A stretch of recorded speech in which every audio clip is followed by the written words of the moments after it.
it's your boy, Ibrahim, the wisest and most powerful of all nerds, back in here. In this video, guys, we're going to talk about why Thor Love and Thunder is the greatest superhero movie we've gotten so far. Also, we're going to go over some Easter eggs and things that you may have missed that the movie's trying to talk about. So, guys, if you don't want to see any spoilers, this is your last warning. Go check out my spoiler-free review. I'll have that link below, or you click right here to go check it out. Thor Love and Thunder in detail, its meaning, its Easter eggs, all that. Let's go. I took that advice literally. This is my last chance to not get it spoiled, so you need to do that. One, guys, we're going to talk about how Thor Love and Thunder stays very true to the comic book source material.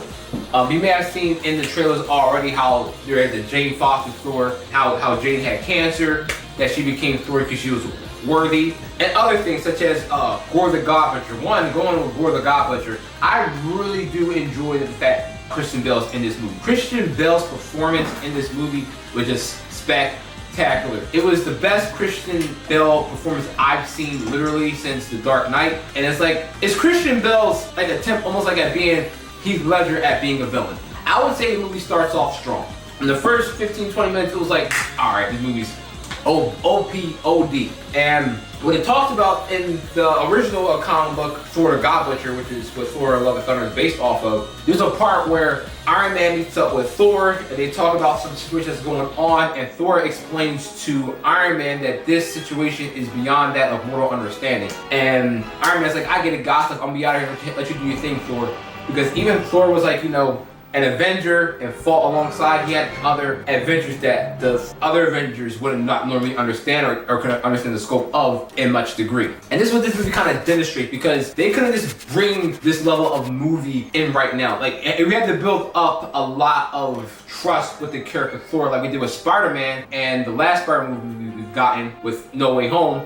This movie pulls on that reputation of the MCU and a rotation of the past Thor movies to give you guys a movie in a different take. And this movie kind of shows the difference between Thor the character as a superhero, his difference between other characters that we've seen in the Marvel Cinematic Universe thus far, including characters like the Eternals, including characters like Captain Marvel, including characters like Doctor Strange even. Let's talk about Mjolnir the Vibrator. Guys, you guys probably seen my video on why vibrators are weapons of mass destruction. You guys can check out that video over here. Guys, I have a link probably below up here, that icon. And it talks about women's addiction to vibrators. And that's kind of what Jane's addiction to Mjolnir really is. Or it could be even addiction to a drug, like how you need something to stay alive and feel like without it, you're gonna kill you. That would unfortunately be what drugs could be to some people in society right now. But also specifically, guys, for those who don't know, nowadays, millennial women and below, and even some guys that precede us, they're heavily addicted to that all-powerful vibrator.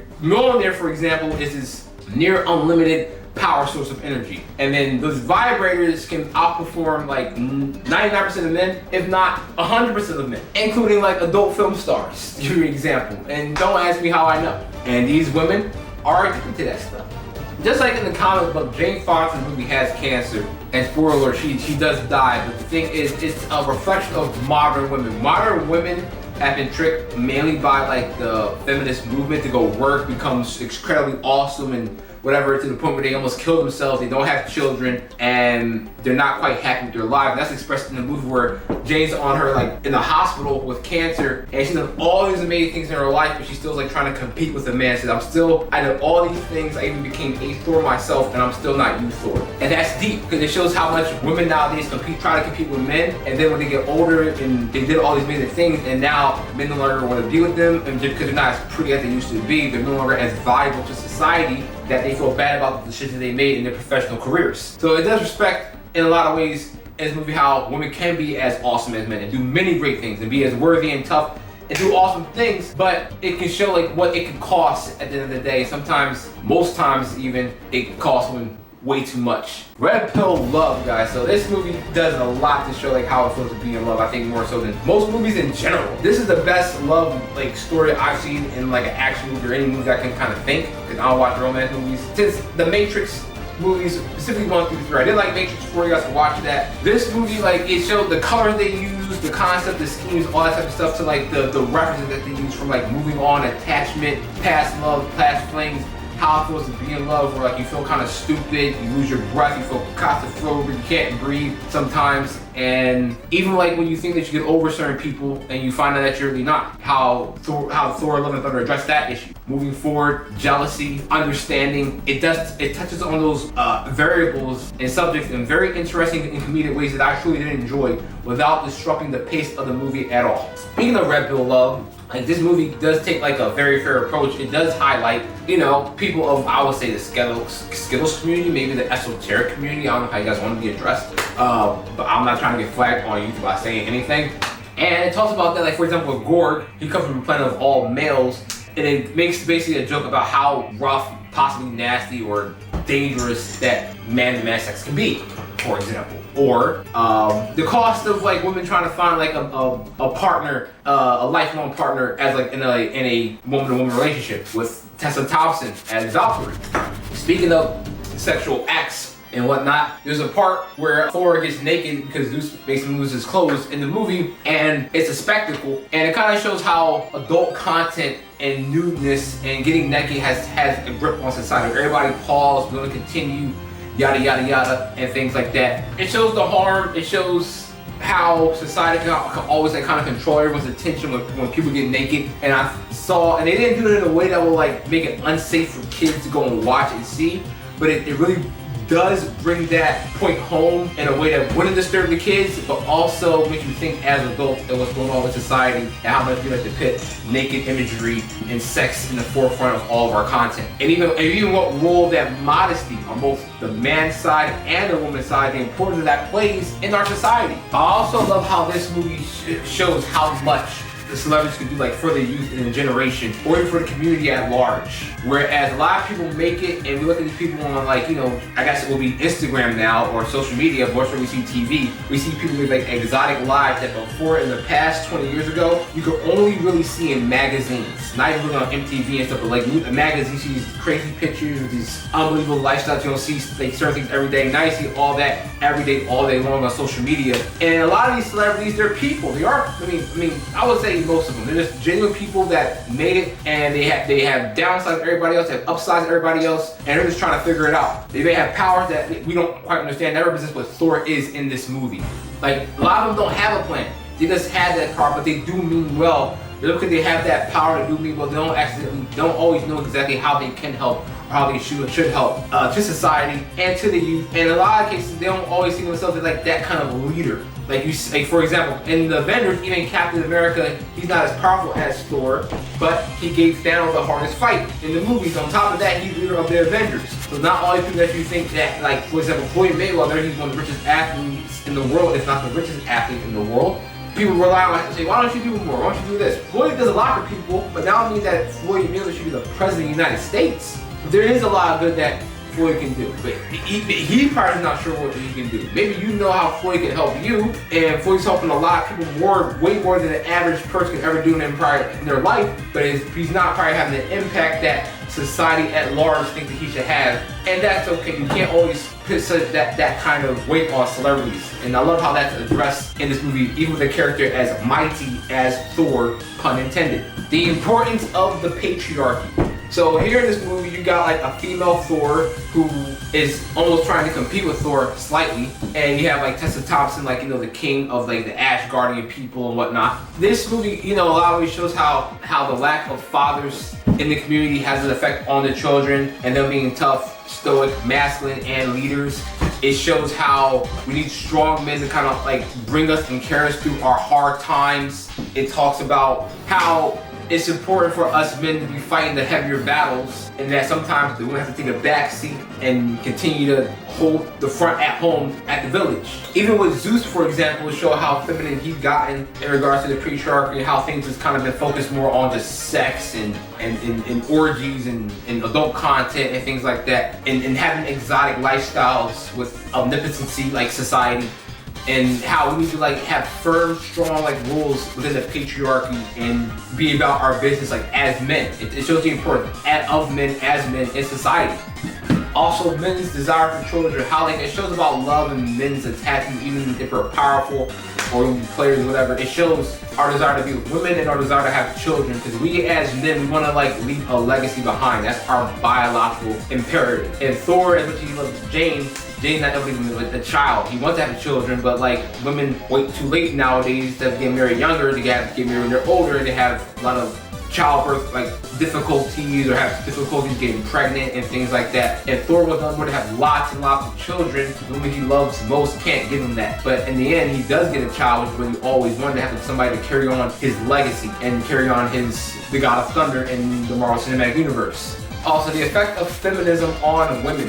And it shows how women who are in this movie, they when they try to be great as can be, how a lot of them feel alone, unhappy, and unfulfilled even when they do things such as Valkyrie, when she becomes king. She calls herself the queen, but the king of Asgard, and she's doing commercials. She's been in amazing battles, and she feels like her whole purpose in life is to basically die like a righteous death in a religious manner, as well as she feels like she's not deserving of love or anything like that, and that she has to turn to alcohol just to make her happy. That's what a lot of women do. There are a lot of these women who are very beautiful, very capable, very professional. A lot of them, they do a lot of drugs, they're unhappy, they're on medication, they're depressed. And I know this firsthand, and I can show receipts, not gonna go into people's business on there. It really hurts me, and these women that I've loved and been with, unbelievably beautiful and exotically beautiful, but they'll tell me that I'm not happy or I feel alone, and it's like, woman, I love you and you're beautiful. And this and other thing is like, how do you feel alone and how are you not happy? I don't understand that. And this movie touches on that element of confusion as well as any movie I've ever seen before. I also like how this movie's take on how there's no such thing as toxic masculinity.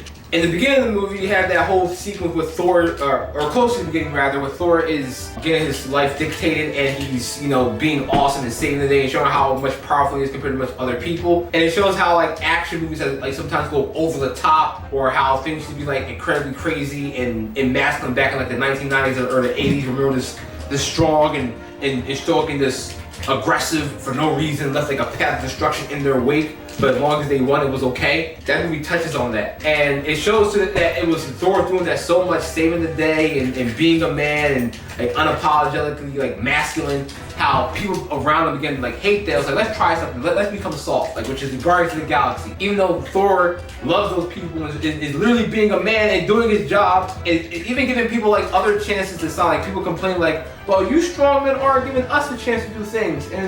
And then when they do things, it's like they're doing too good of a job, and it's like, why didn't they help everybody else, or why did you do this job this way? When nobody but these strong, stoic, and masculine men can do the job that they do. Like oil workers, for example, or politicians, or athletes, or whatever you have to name. It also picks on how society becomes feminine. Like people talk about Zeus, how powerful and wise and awesome he was, and then how he began to become soft and feminine. So it talks about even the men who are in power, how they became feminine and soft, and they have that error in their way where like even Thor finally meets his hero. He has his hero worship, this masculine stance to live up to, and then he finally met his hero like face to face, and then this person's like, basically very feminine and changed his way, and now he's wearing a skirt. And he's embarrassing. He's like, you call yourself a hero, you call yourself a man, you call yourself this, like, not trying to offend any religious people, especially about Muslims, a god, and he's wearing a skirt. And I love how that movie talks about our need for men to become men again. Even though a lot of subjects doesn't go too far to the right or too far to the left. But I am proud that this movie in 2022 highlights the facts in very strong ways that men need to be men. You may not like how they're men, but men need to be men, and we need that right now in our society for strong men to be present. This movie also shows how nostalgic we are about heroes from the past, whether it's prophets from religion, whether it's athletes from the past, whether it's politicians let's say, not politicians, like activists like Malcolm X, for example. Or we have we say Marcus Garvey. Or we talk about, for example, in my culture from Sierra Leone, Bai Burai. Or we talk about in Islam, for example, the Prophet Muhammad sallallahu alaihi wasallam, which may peace be upon the Prophet, and his friends, the Sahaba, the companions. We always think, oh, these guys had it all figured out. These guys had the perfect plan. Really, these guys had to endure so much hardship, and their faith was tested probably worse than the rest of us. They, I'm sure, in their shoes, felt like they didn't have it figured out. They worried, they were stressed out, and they thought that that they were probably unworthy at times, and they made it through. And we idolize those men for making it through. If we think about these, in Islam, we believe that the Prophet Muhammad endured the most hardship of any human. If we believe in Islam, like what Islam teaches is, then yes, this guy was more stressed out and worried than the rest of us. So, and we sometimes think, if he was here, maybe, or we were more like the people of his day, they were in the same situation as us, that we had it all figured out. But really figuring it out and trying to be the best that they can with the tools that they had. And we gotta always remember that people before us and the people after us, they're always gonna feel that way, a little overwhelmed, maybe like they're not getting somewhere sometimes, but that's okay. To keep trying and keep moving, because that is what life is about. Tests. The higher power is giving you tests and problems to overcome, and what you do with that. Ways that the movies highlight this phenomenon, for example, is how they say, oh, let's go to Ellipsis, where it's gonna be like the home of the gods per se. So it's gonna be the most powerful people in the universe. So basically, remember the Avengers movie, how great that movie was. So all these big, powerful, mega superstars in one setting, and then you had Avengers Endgame, where it had literally all the realest characters throughout the entirety of the Marvel Cinematic Universe coming to fight Thanos to the very end. It was like, oh, these niggas gonna get all the gods together. We're gonna go and lay waste to, like, you know, Gore the God Butcher, but no, that's not what happens. But like it paints a scenario where it might be that dire and that desperate and that deadly, which goes to my first point I made about the video about Thor being on a different level than most superheroes. It also ties into the idea that like the people before us always had a plan. Because yes, people before us did succeed, like the Avengers did in the first couple movies, or even in the Avengers Endgame, to highlight again. But they still had to struggle, and it was a dire situation every time. It was a close call every time.